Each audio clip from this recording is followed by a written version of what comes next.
Good morning, everybody. Assuming that you're listening to this in the morning. If you're not, good day or good evening.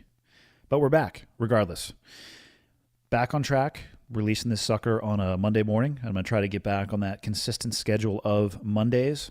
I have a little bit of travel coming up here. I'm going to be at the ATA, which I think stands for the Archery Trade Show, I'm going to assume, of America. I probably just murdered that, but I'll be at the ATA in Indianapolis this week, actually. And then 2 weeks from then, I'll be at SHOT Show.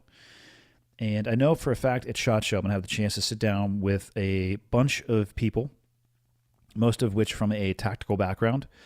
And I will get the chance to chat with them about them and their life and their experiences and their beliefs. So we'll get some interviews up and running shortly. But until then, today, I'm going to answer a question that I got from the internet. And it is about the ethics of hunting, or my thoughts on the ethics of hunting. I'm not going to really get into it yet because the rest of the episode is dedicated to it. But what I will say, and what I always try to be honest about, is my experience. So I don't know much about hunting, but I do feel strongly about ethics. And not always, but sometimes, I try to be very cautious about what I say. I don't really govern myself that much, but I'm selective with some of the words that I use just based off of how I personally digest information. And I find that if somebody has an argument that's too far to the extreme, it doesn't really resonate with me. It's kind of one in one ear and out the other. I like people who are a little bit more in the middle, not necessarily in their beliefs, but let's just call it in their delivery. And so oftentimes when I'm talking about topics, I'll be selective with the words that I use because I want to try to keep it a little bit more moderate. So the information will actually be not only delivered, but listened to. And I'm not saying that didn't happen in this podcast. I'm just saying that I was pretty clear about what I believe, and I don't expect you to believe what I believe. So we'll just end this intro with a disclaimer, or a spoiler alert, if you will. And that spoiler alert is this. If you're a pussy, this one might sting a little bit, but don't take it personal. Here we go. Okay, got the red smoke. Gun run, north or south, west of the smoke, west of the smoke. Okay, copy, west of the smoke. I'm looking at danger close now. Come on with it, baby, give it to me, I need it. Get cleared hot. Copy, cleared hot. Here we go. Here is our question for today. Hunting is a big part of your life, as well as service to this country. Could you please share your thoughts on the ethics of hunting? There are those who feel hunting is unethical. We do not need to kill wild animals anymore for food. Also, animals do not shoot back, and some of my friends think that hunting is cowardly and unfair. Not a two-way range. You're in a unique position to lead this discussion because you know all about the two-way range. I ask for myself as I have loved the idea of hunting and being in the outdoors, but I have a soft spot for animals. There's a lot of meat on that bone. So let's start at the top and see if we can work our way through this. First and foremost, I try to say this every time I talk about either myself or just my experience in general, whether it be in hunting or in the military. I try to be honest about where I am and where I'm coming from. In saying that, I'm extremely new to hunting. I started hunting in August of 2017, so I have one season under my belt. And my point in bringing that up is that I would not call myself a hunter, even though I've been hunting. Just because you throw somebody into a pool and they're able to claw their way to the side, treading water, nearly drowning, but they don't die, doesn't make them a swimmer. And I feel like calling myself a hunter at this point where I am experientially or experience-wise is disrespectful to people like John Dudley and Remy Warren and Steve Rinella and Cam Hanes and the people who not only do it for a living, but do it at an extremely high level. we're doing the same thing, but they're playing a different sport. I have a very low experience level, but I still will speak on what my thoughts are on the ethics of hunting, because it's something that I plan to do for the rest of my life, and I have every desire and aspiration and intention of developing the skill and experience that all the people that I listed have right now. I'm just not at that point currently. To be honest, the phrase that sticks out at me the most from that short paragraph of a question, and this is probably more of a personal issue than anything else, is where it says that hunting is cowardly and unfair. And it bothers me because I think we should be very careful with the terms that we use. So let's talk about cowardice real quick. And if we're going to talk about cowardice, we have to talk about bravery as well, because they are opposite sides of the same coin. So let's define some terms so we know exactly what we're talking about. Bravery is, in my mind, an incredibly overused term. And most often I hear the term used in situations involving emergencies and very often involving guns. And there's a phrase that I like, and I don't know if it's necessarily associated with the Marines, but it's, in essence, there will always be people who run to the sound of the guns. Now, in that's not a description of bravery in and of itself.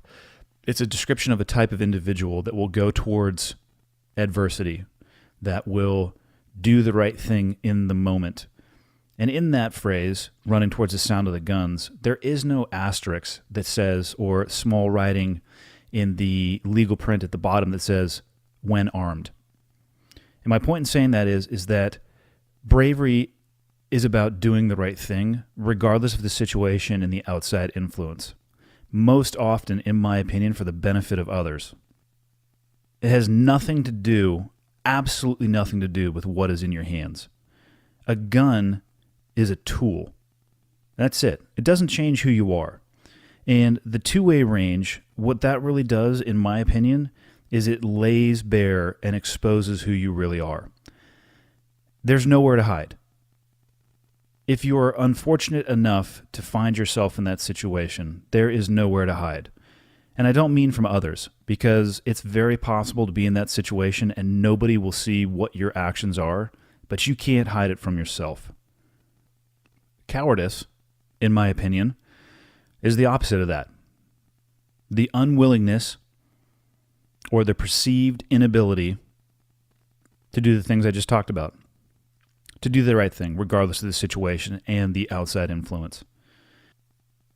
People put a lot of emphasis on this two-way range, a gunfight, because most people don't understand it, and that's a good thing.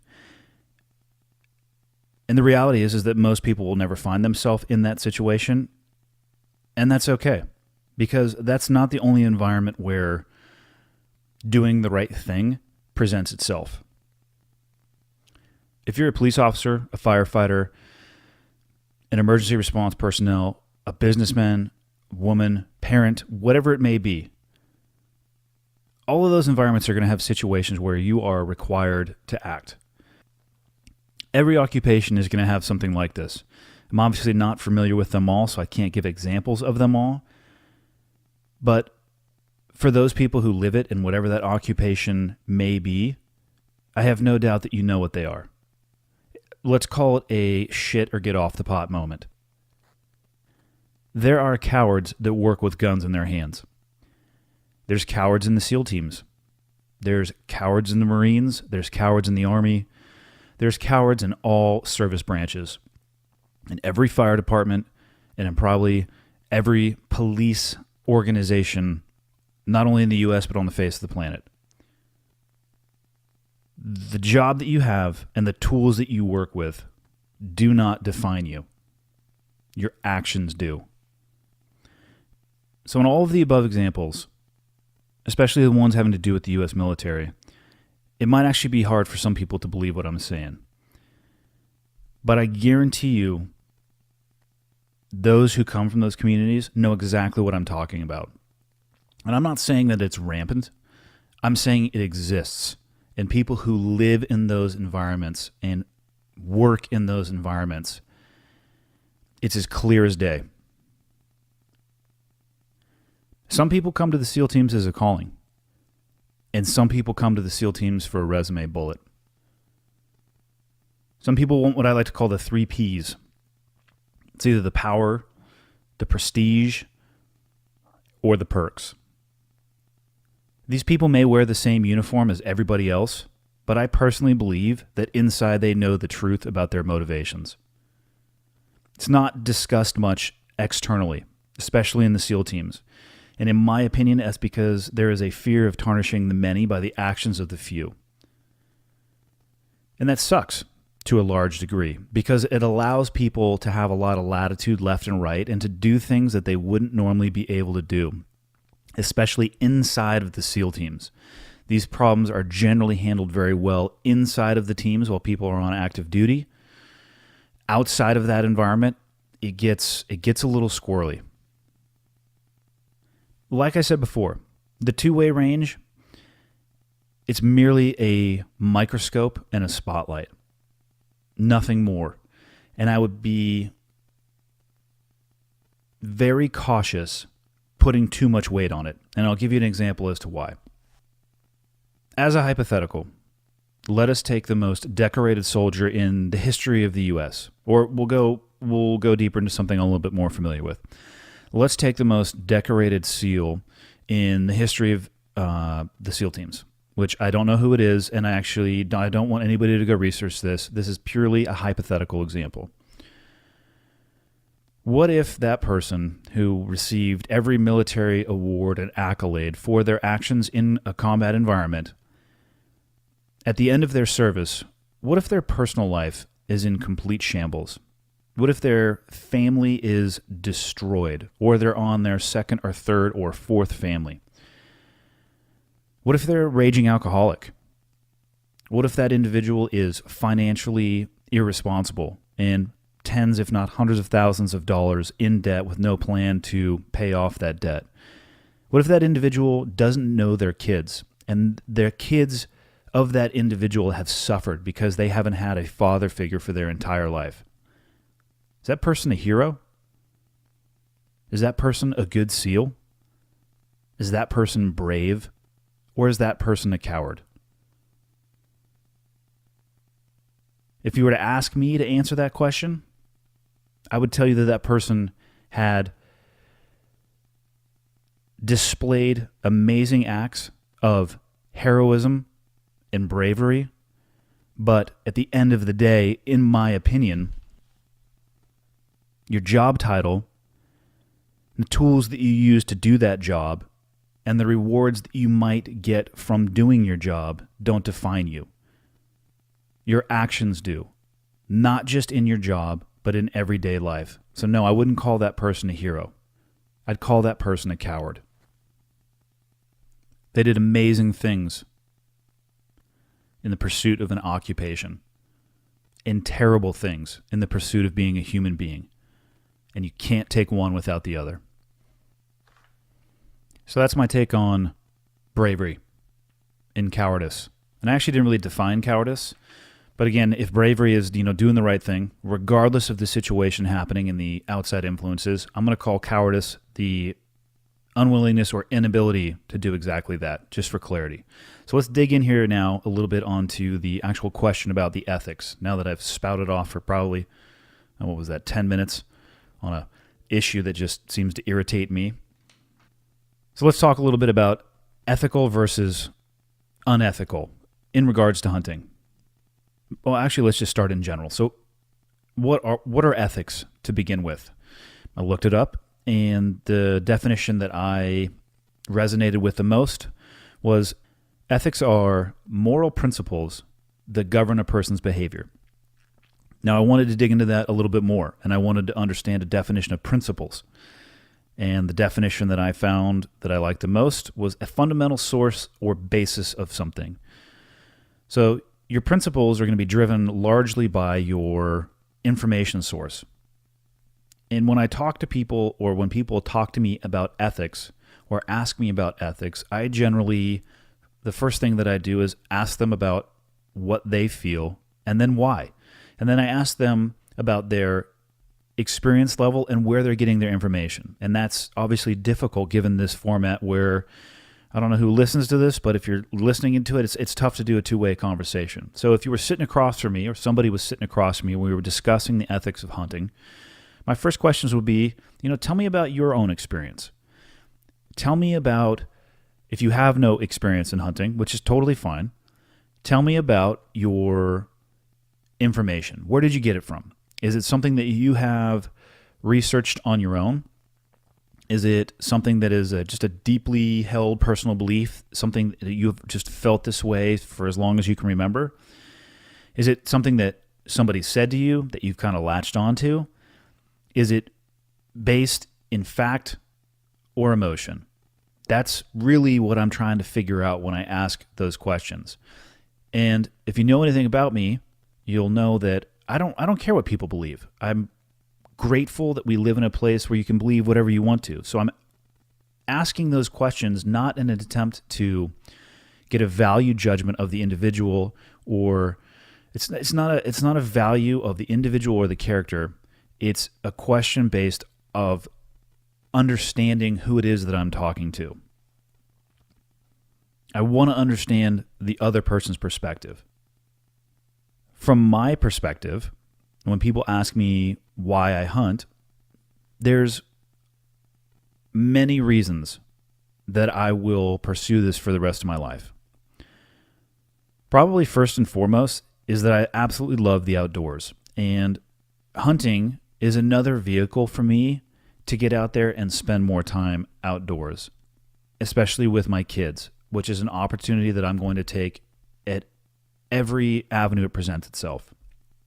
And I also, for a long time, inherently felt like something was wrong when I would go to the grocery store and I would stand in the meat aisle and stare at endless choices and what seemed to be endless volume. Something just didn't seem right about it. Now, I'll never try to convince anyone to do the things that I do. Believe me, I have how would I describe this, or how has it been described to me? I have an odd choice in hobbies, and I can't really argue that. But I'm just trying to live my life, and I'm more than happy letting other people live their life the way they want to. So when it comes to hunting and the ethics of it, if you don't want to hunt, don't hunt. If you are against eating meat, then by all means, don't eat meat. My irritation and my objection, it begins when a belief, a personal belief by somebody else, morphs into a position of moral superiority. I don't care what people believe, but don't make a character judgment of your position versus mine or anybody else's because you think you have the moral high ground. All right? Stop being so goddamn selfish. Stop thinking that you are so smart and so important that you have the answers to how everyone should live their life. Live your life. So from an outside perspective, when I see people talking about hunting and the ethics of hunting, I say from an outside perspective. What I should probably say is from a new perspective, or a very new perspective. It seems to me like the discussion and argument around ethics boils down to killing. And there are, from what I can tell, three pools. There's the pool that wants no killing whatsoever, and they have chosen to live their life based on those beliefs. Awesome. There are those that exercise the ostrich defense, which we'll talk about in a little bit. And then there are those that want to experience the full spectrum. And by that I mean from hunting and gathering all the way to having food on your plate and providing for your family. So three completely different perspectives, and what I find are three completely different opinions on the ethics of hunting. If you're going to talk about hunting and it boils down to killing, I think we have to start with the premise that human beings have potentially, and that's probably the wrong word to use, likely the right word to use would be absolutely, have irrevocably damaged the world that we live in. And my point in saying that is, regardless of your stance on killing, I don't really think anybody's hands are clean. unless somehow you have figured out a way to be completely self-sustained with zero impact, not only on the macro environment, but also the micro environment. And I'm talking you are getting your power from solar or wind. You don't have a vehicle. You don't have a cell phone. You essentially have no contact with the modern world, and you provide for yourself. I don't know how many people are willing to do that. And again, I'll probably repeat this quite a bit throughout the podcast. I don't have any judgment of how you live your life. I just want to be honest when we sit down and we talk about something.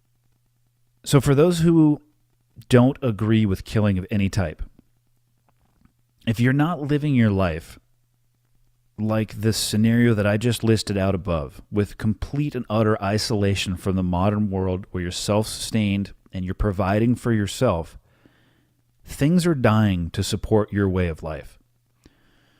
Even people who have no desire to eat meat, which again, no problem with that whatsoever, animals are dying to support your way of life. And if you are any way associated with factory farming on the agricultural side of the house, do a little bit of research into the number of animals that die from pesticides or herbicides, or even more importantly, the machine equipment, right? The mechanisms that support agriculture. Thousands of animals per year, rabbits, animals that nest in the fields, whether it be corn or wheat or whatever it may be, those massive mechanisms that take it from the field and start the processing journey to get it to a shelf in a food store, they take the lives of countless animals along the way.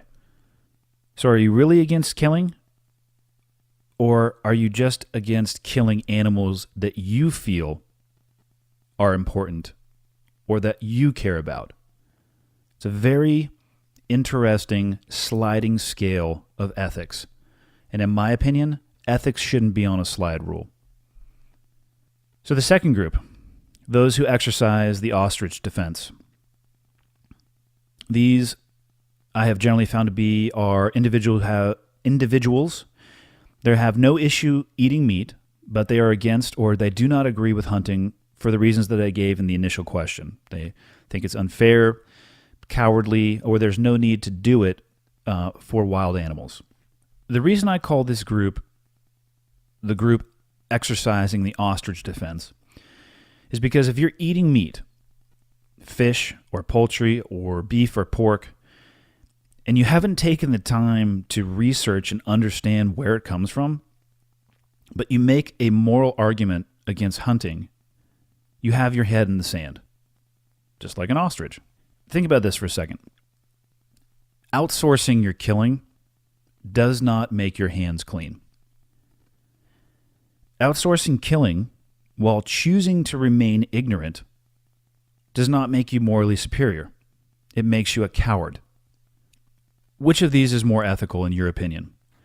Educating yourself or claiming ignorance? And to be clear, I have zero issue with people who eat meat but have no desire to hunt. That is not a problem that I have. What I have a problem with are those individuals that have that belief but don't take the time to know and understand the impact and the cost of what it takes to provide for them. I'm looking at my iPhone right now, and this thing likely has multiples of the computing power of the first spacecraft that were ever launched into orbit. My point in saying that is, whether you're an iPhone dude or a Droid person, whatever it is, there's no lack of portals to information. And I understand why people don't take the time to research many of the things that they believe to be true. And that's because it's easier to stick your head in the sand. And by sticking your head in the sand, it's much easier to point fingers. And that's what irritates me about this ostrich defense, because I see it everywhere. And it's very concerning to me. I see the same type of mentality when it comes to judgment of police. I see it, especially when I see it, the judgment of police. Well, people will sit there and they'll judge the training and call it inadequate. They'll judge the actions and call them irresponsible with no understanding and no experience of that training, having never been in a use and force environment or sought out a use of force simulator to give themselves a better understanding of how hard it is to make critical decisions in time-compressed environments when people's lives are on the line. That doesn't stop them from pointing fingers. I see it in people's political views. I see it in people's belief of America's position in the world and how we are viewed, both politically and from a military action perspective.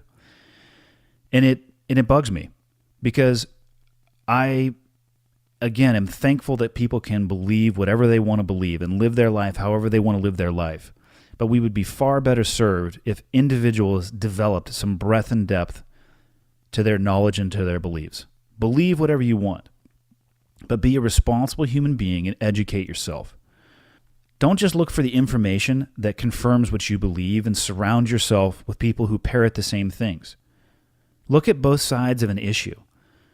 If I have something that I believe in personally, I will go and seek out conversations with people that have opposite opinions of my own, not in an attempt to try to change their mind, but in an attempt to understand their position and then understand how that fits into my own belief structure. Being passionate about your beliefs, absent knowledge, and then screaming what you believe at the top of your lungs, whether that be on social media or commenting on whatever it may be on other people's stuff, that doesn't make you right. It just makes you an asshole. Take the time to educate yourself, which I'm glad this question came up. That's exactly what I tried to do before I sat down to record this podcast. You have all the tools you could possibly need for limitless information. Please, I'm begging you, use them for something good. And along those lines, I sat down before, or as I was taking notes on what I wanted to talk about on the podcast, and I did a little bit of research on what it actually takes to sustain the meat industry in North America. And I found that the numbers actually shocked me a little bit, and I wanted to share them with people.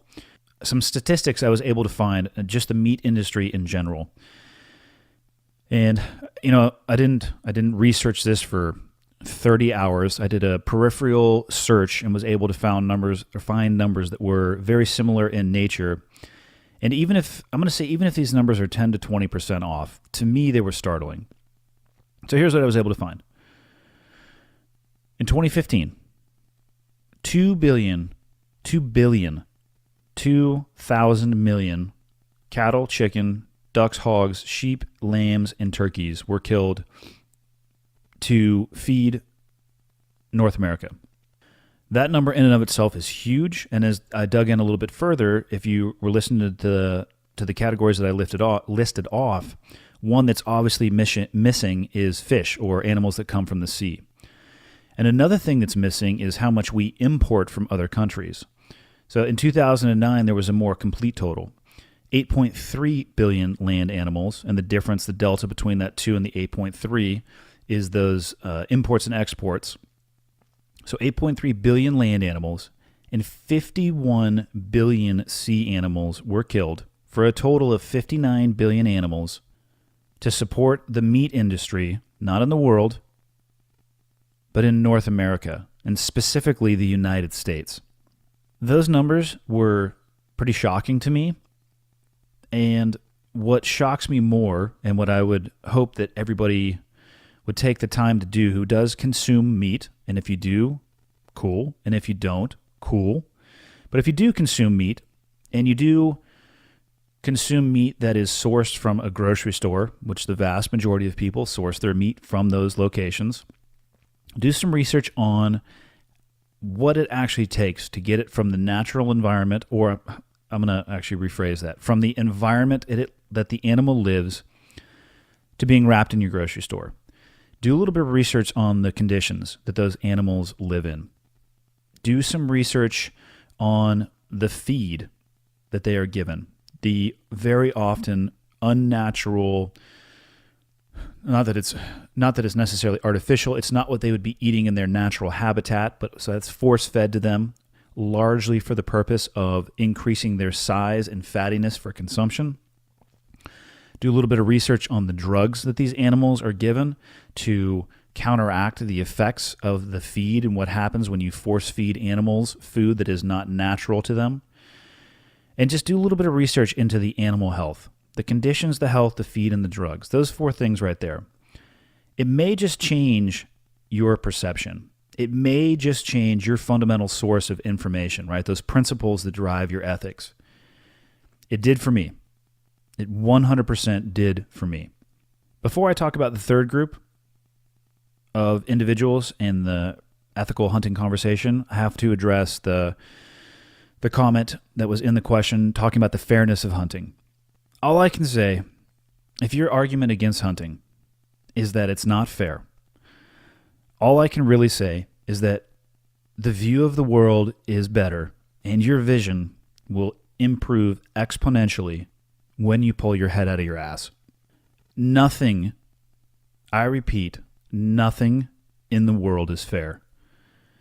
Is it fair that we were born into a first world country versus a third, and we have all of the benefits of those countries as opposed to trying to struggle our way out of crippling poverty? Are the economic, educational, and health conditions throughout the world fair? Is it fair to raise an animal in captivity and force feed it an unnatural diet, artificially fatten it for consumption, then put it in an assembly line where it gets a nail in the head? Is that fair? Is business fair?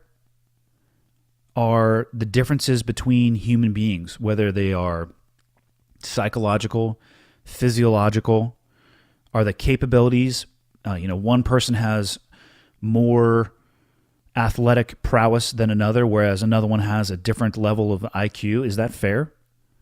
Is Alzheimer's fair? How about dementia? The fair is a place where you have cotton candy and the coin toss. If you're expecting it from the world, you're going to get your teeth kicked in. On to the third group, and I'll call these those who, again, want to experience the full spectrum of hunting, from hunting in the wild to food on your plate. And I'm going to reinforce this again. I make no character or value judgment on which one of these groups that you are in. All I ask is that you are objective, educated, and honest about your position and have an understanding of where your beliefs come from before you start screaming them to other people. So when it comes to hunting and those who choose to hunt, I wish, first off, that everybody who wanted the opportunity to hunt would get it. Many people I know will never get that opportunity. That's not the reality. There's time constraints. There's a cost of the equipment. There's sourcing the equipment in general. The geography, if you live in New York City, it might be a little bit more difficult than where I live. And I understand that. This journey for me started with the desire to not purchase meat from a factory farming environment. That was a personal decision that I made, and I happened to live in a place, or I happened to move to a place, where the ability to do that is a reality. If I'm successful in the hunting that I want to do, it is very likely and very possible that I can, at least from a financial perspective, detach myself from that factory farming. And so what I've personally experienced, and again, like I said, the 3 groups of individuals talking about this, the argument or discussion generally boils down to the moment of killing or the fairness of the killing. What I've found personally is that, yeah, it's exciting to get to that point, but the entire experience is much, much more powerful, and it lasts far beyond the hunt itself. For me, it was a lifestyle choice, and it is a lifestyle choice.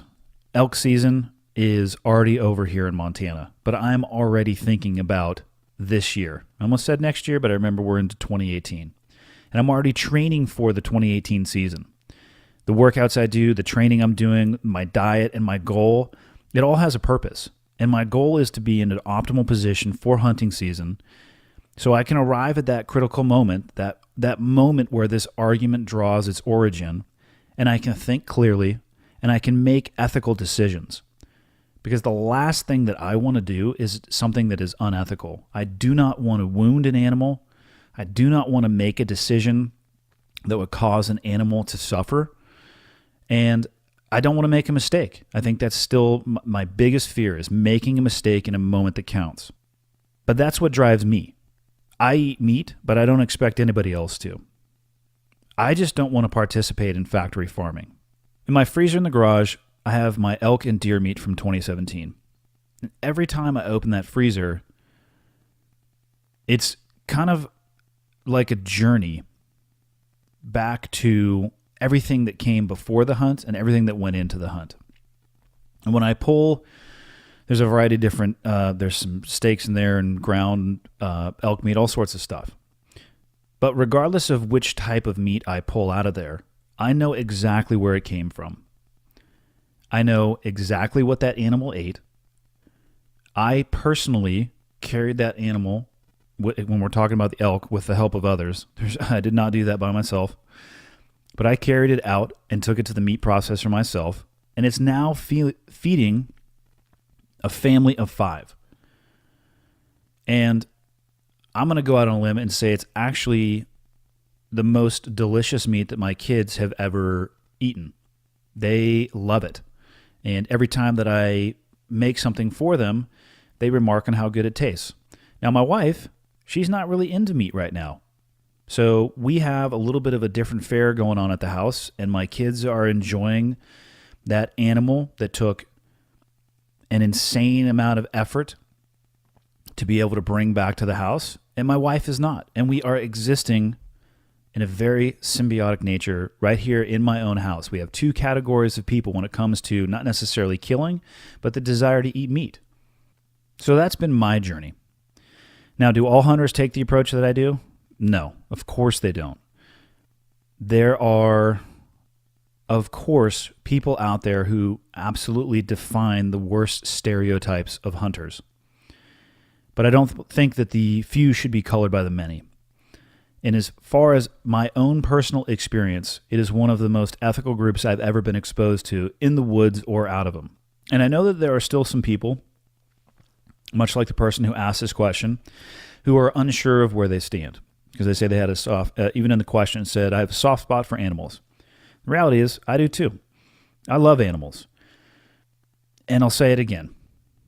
If it sounds like it's something that you're not comfortable with, don't do it. If the description of the meat industry and the research that you do drives you away from wanting to be involved with factory farming of any kind, or you no longer want to be involved in that process, do the best you can to source your meat, if you choose to eat meat, from places that are more ethical, whether that be and again, not everybody's going to have access to this, and that's okay. But family farms or something local where you can go and actually get an experience of where this animal is coming from, and it's not a blind option with saran wrap and a plastic label on it at the grocery store. If you're unsure as to whether or not you think you can hunt or you could kill an animal, my personal recommendation would be get out there and try it. Not get out there and try to kill an animal, but get out there and try to get yourself into a situation or an environment where it's possible. No one's going to be able to make you pull the trigger, so you can back down at any time. But at the very least, you'll have answered that question for yourself, and I think you'll likely have learned something about yourself along the way and in the process. Live your life however you want to live it, but just please don't do it with your head in the sand. And then I'll close out by saying this. Be very thankful that you have the opportunity to make the choices that you do. Because many people are going to live their entire lives without having the luxury to choose which category of those 3 individuals that they want to be in. They're in the category that they were born into, and they spend the rest of their life trying to claw their way out of it. And that's all I got. Thanks, everybody. That's episode 26. The feedback you guys are providing is awesome. Appreciate it. The reviews on iTunes, like I've always said, good, bad, ugly.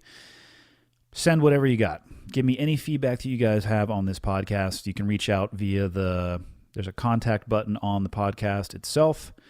You can reach out to me on social media. I do my best to get back to every single message. If you think I could be doing something better, hit me up with it. I'm doing this podcast for myself, but it's a learning process, and it largely is a self-discovery process for myself. And if you got improvements or suggestions, shoot them my way. I'll take it on board, and if it's something that I can do to make it better, I absolutely will. What else?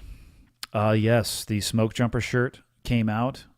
It's probably illegal to say it's the best shirt ever, but it is the best shirt ever.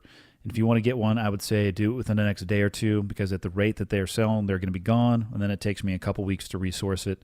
So if you're into that kind of thing, grab one. If you're not into that kind of thing, don't grab one. And that's it. I will see you guys